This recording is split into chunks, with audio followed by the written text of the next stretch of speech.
Hello दोस्तों, इस video में समझेंगे भारत के राष्ट्रीय प्रतीक। जो कि भारत के राष्ट्रीय प्रतीक के बारे में समझते हैं इस वीडियो में। तो पहले समझते हैं, देखिए राष्ट्रीय ध्वज के बारे में समझते हैं। इसका क्या है? तिरंगा है, जो कि 22 जुलाई 1947 को इसे स्वीकार किया गया था। 22 जुलाई 1947 को इसे स्वीकार किया गया था। और इसमें 3 रंग होता है, जिसमें केसरिया, सफ़ेद, हरा। इसका भी अर्थ समझते हैं।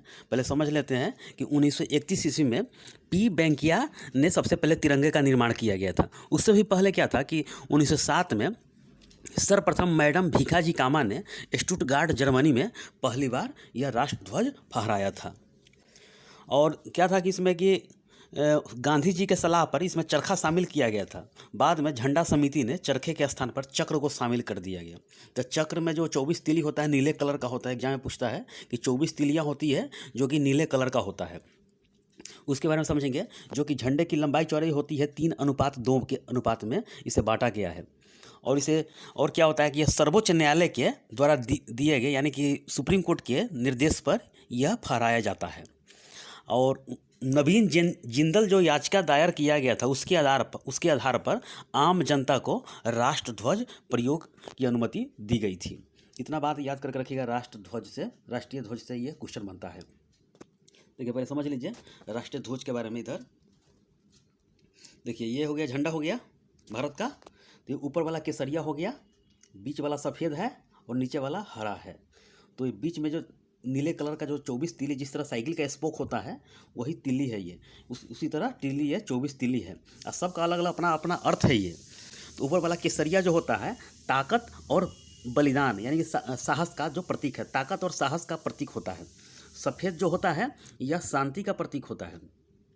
और हरा जो होता है, शुभ, यानी कि गौरव का प्रतीक होता है, विकास का प्रतीक होता है, भाईचारे का संदेश देता है। तो ये याद करके रखिएगा, केसरिया, सफ़ेद, हरा। तो केसरिया का अर्थ होता है ताकत और साहस का होता है, प्रतीक होता है। सफ़ेद होता है शांति और सत्य का, पवित्र सच्चाई, यही सब होता है। हरा का शुभ, विकास, गौरव का प्रतीक होता है। तो ये याद करके रखिएगा। और जो 24 तीलियाँ हैं, देखिए 24 तीली है, ये भी आप लोग नोट डाउन कर लीजिएगा। 24 तीलियाँ है, जिसमें परोपकारिता, आशा, स्नेह, साहस, धीरज, शांति, पूर्णता, दयालुता, भलाई, भक्ति, सत्यता, आत्म संयम, निस्वार्थता, आत्म परित्यागता, सत्यवादिता, धार्मिकता, न्याय, करुणा, कृपालुता, धर्मता, संवेदना, सहानुभूति, सर्वोच्च ज्ञान, परम बुद्धि, श्रेष्ठ नैतिकता, ये सब 24 का अर्थ है। तो ये भारतीय समाज में इस सबको बताया गया है कि किस तरह लोगों को रहना चाहिए, किस तरह भेदभाव नहीं करना चाहिए किसी के साथ। तो ये बताया गया है। तो 24 का अलग अलग अर्थ होता है। तो एग्जाम में अक्सर पूछता है कि झंडे की लंबाई चौड़ाई 3:2 में, यानी कि लंबाई 3 हो गया। इस तरह देखिए, ये हो गया, झंडा हो गया। ये लंबाई बड़ा होता है 3 होता है, छोटा चौड़ाई हो गया तो 3:2 हो जाएगा। तो ये तीनों का अर्थ याद करके रखिएगा। देखिए उसके बाद समझते हैं राष्ट्रगान। राष्ट्रगान क्या है? तो ये जनगण मन कर लीजिएगा, जन लिखा गया है, टाइपिंग एरर है। तो जनगण मन होता है। तो राष्ट्रगान के बारे में समझ लीजिएगा। एग्जाम में पूछता है कि राष्ट्रगान, भारत का राष्ट्रगान क्या है? तो जनगण मन। ये भी याद करके रखिएगा। क्वेश्चन बनता है जनगण मन, जो कि जनगण मन अधिनायक जय हे भारत भाग्य विधाता, यही है। और राष्ट्रीय गीत पूछे तो वंदे मातरम, वंदे मातरम, वंदे मातरम, सुजलाम सुफलाम मलयाज शीतलाम, यही है राष्ट्रीय गीत। जो कि राष्ट्रगान जो कि 52 सेकेंड लगता है, और राष्ट्रीय गीत 65 सेकेंड का टाइम लगता है। लगाना चाहिए, क्योंकि इससे कम न होना चाहिए, न इससे ज़्यादा होना चाहिए। एकदम 65 सेकेंड राष्ट्रीय गीत में होना चाहिए, और राष्ट्रगान में 52 सेकेंड का होना चाहिए। जहाँ बजे वहाँ पर खड़ा हो जाना चाहिए राष्ट्रगान में। यह नियम है सब। तो आइए समझते हैं आगे। उसके बाद राष्ट्रीय वाक्य। राष्ट्रीय वाक्य क्या है? तो ये सत्यमेव जयते, सत्यमेव जयते, सत्यमेव जयते। राष्ट्रीय वाक्य क्या हो गया? सत्यमेव जयते। और पूछता है, देखिए ये राष्ट्रगान किसके द्वारा रचित है? तो रविंद्रनाथ टैगोर के द्वारा रचित है, जो कि वर्तमान में बांग्लादेश के भी राष्ट्रगान के रूप में स्वीकार किया गया है। जो कि 24 जुलाई 1950 को यह अपनाया गया था। और बांग्ला मिश्रित हिंदी है ये।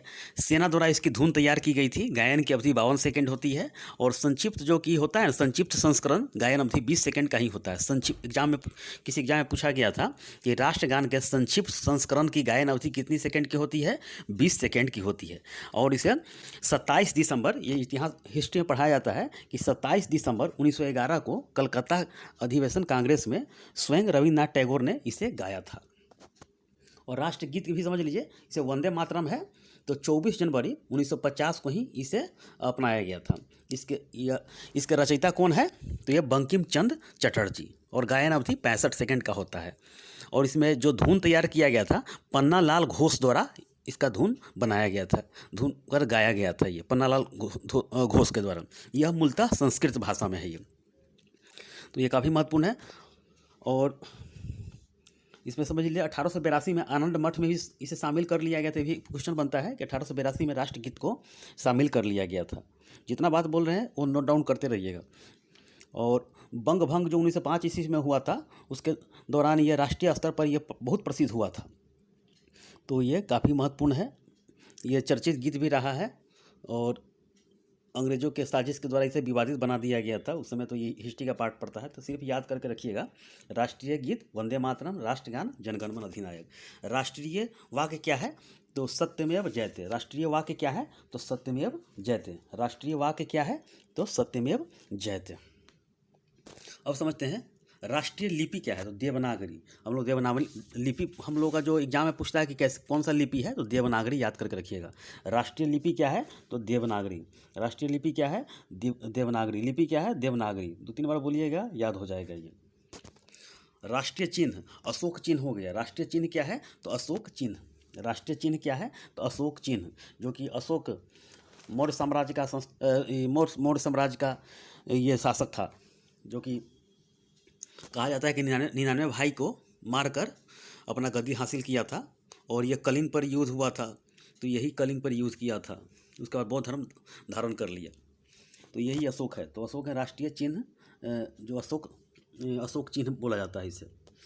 राष्ट्रीय नारा क्या है? तो श्रमवेव जयते। श्रमवेव जयते। श्रमवेव जयते। श्रमवेव जयते। राष्ट्रीय नारा क्या है? तो श्रमवेव जयते। अब समझते हैं राष्ट्रीय ग्रंथ क्या है? तो गीता। राष्ट्रीय ग्रंथ क्या है? तो गीता, जिसमें 18 भाग है। 18 उसमें भाग है, जिसमें छठा क्या है? तो देखिए उसमें महाभारत का ही छठा जो पर्व है वही गीता कहलाता है। और 18 इसमें पर्व है। महाभारत में याद करके रखिएगा 18 पर्व है। और कुरुक्षेत्र के मैदान में यह लड़ा गया था महाभारत का युद्ध, भी याद करके रखिएगा। राष्ट्रीय धर्म क्या है? तो धर्म निरपेक्षता। राष्ट्रीय धर्म क्या है? तो धर्म निरपेक्षता। राष्ट्रीय विदेश नीति क्या है? तो गुट निरपेक्षता, यानी कि किसी देश से हमको किसी के मतलब लड़ाई में भाग नहीं लेना है और हम सिर्फ स्वतंत्र रहेंगे, किसी के पक्ष में नहीं रहेंगे, यही गुट निरपेक्ष होता है। राष्ट्रीय सूचना क्या है? तो श्वेत पत्र है। जिस तरह श्वेत पत्र पर लिखते हैं हम लोग, तो श्वेत पत्र हो गया। राष्ट्रीय पुरस्कार क्या है? तो भारत रत्न। भारत रत्न राष्ट्रीय पुरस्कार है ये। राष्ट्रीय मंत्र क्या है? तो ओम। ओम। राष्ट्रीय मंत्र क्या है? तो ओम। राष्ट्रीय मंत्र क्या है? तो ओम। ये भी याद करके रखिएगा। राष्ट्रीय मंत्र क्या है? तो ओम। राष्ट्रीय ध्वज गीत क्या है? तो हिंद देश का प्यारा झंडा। राष्ट्रीय ध्वज गीत क्या है? तो हिंद देश का प्यारा झंडा। हिंद देश का प्यारा झंडा। राष्ट्रीय ध्वज क्या है? तो हिंद देश का प्यारा झंडा। राष्ट्रीय पुष्प क्या है? तो पुष्प फूल है, तो ये कमल है ये। राष्ट्रीय पुष्प क्या है? तो ये कमल है। राष्ट्रीय पशु क्या है? तो बाघ है। राष्ट्रीय पशु बाघ। राष्ट्रीय पशु क्या है? तो बाघ है। राष्ट्रीय पशु क्या है? तो बाघ। 2-3 बार बोल के याद कीजिएगा। पैंथेरा टाइग्रिस इसका वैज्ञानिक नाम है। राष्ट्रीय नदी क्या है? तो गंगा, जो कि उत्तराखंड से आती है और उत्तर प्रदेश होते हुए, बिहार होते हुए बंगाल की खाड़ी में जाके गिर जाती है, पश्चिम बंगाल होते हुए। राष्ट्रीय खेल क्या है? तो हॉकी। भारत का राष्ट्रीय खेल क्या है? तो हॉकी। राष्ट्रीय मिठाई क्या है? तो जलेबी। राष्ट्रीय मिठाई क्या है? तो जलेबी। राष्ट्रीय जलीय जीव क्या है? तो डॉल्फिन है। डॉल्फिन मछली है राष्ट्रीय जलीय जीव। राष्ट्रीय वृक्ष क्या है? तो बरगद। राष्ट्रीय वृक्ष क्या है? तो बरगद। राष्ट्रीय विरासत पशु पूछे तो हाथी है। 2010 से इसे लागू किया गया था। राष्ट्रीय पक्षी क्या है? तो मोर है। राष्ट्रीय पक्षी क्या है तो मोर मयूर है। देखिए 1972 में बाघ राष्ट्रीय पशु अपनाया गया था। इधर मैंने बताया है कि बाघ वाला, देखिए 1972 राष्ट्रीय पशु क्या है तो बाघ है। 1972 में इसे अपनाया गया था। इससे पहले पूर्व में राष्ट्रीय पशु शेर था और 1972 में इसे अपना लिया गया था।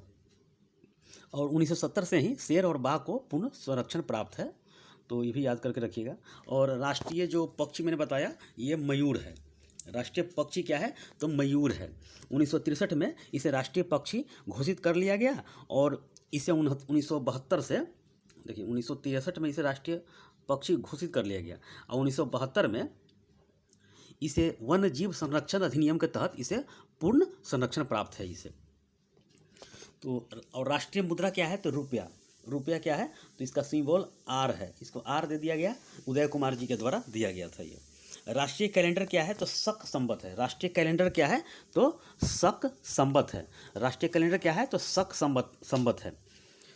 यह भी पूछता है परीक्षा में, जो कि 22 मार्च 1957 को शक संवत और ग्रिगोरियन कैलेंडर अपनाया गया था। और शक संवत पूछता है कि किसके द्वारा चलाया गया था तो कनिष्क के द्वारा, ज़्यादा प्रयोग किया शक के द्वारा किया गया था इसे।